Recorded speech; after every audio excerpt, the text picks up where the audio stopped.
Isinagawa ng Northern Luzon Philippine Union Mission ang ikalawang constituency meeting kung saan inihalal ang officers, departmental directors at executive committee.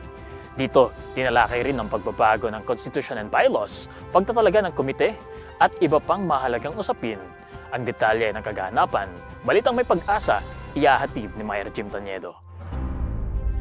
Nagtipon ang mga delegado at church leaders mula sa buong Northern Luzon para sa second constituency meeting ng Northern Luzon Philippine Union Mission na ginanap noong Nobyembre 23 to 24, 2025.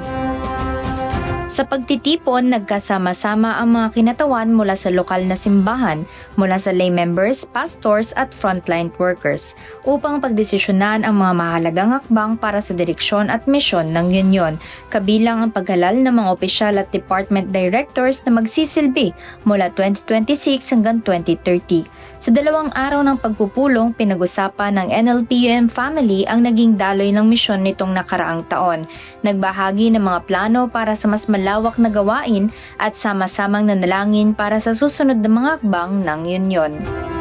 Kasama rin sa espesyal na okasyong ito ang inaugurasyon ng bagong renovate na NLPUM lobby, isang mas maaliwalas at welcoming na espasyo para sa inspirasyon at pasasalamat ng bawat miyembro, manggagawa at bisita.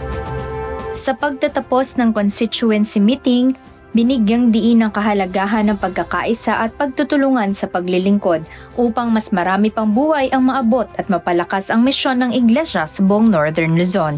Layuning magatid ng balitang mayroong pag-asa, ako si Myra Jim Taniedo, nag-uulat para sa Hope Today, HCNP News. NLPUM, One Voice 27, Mission for All!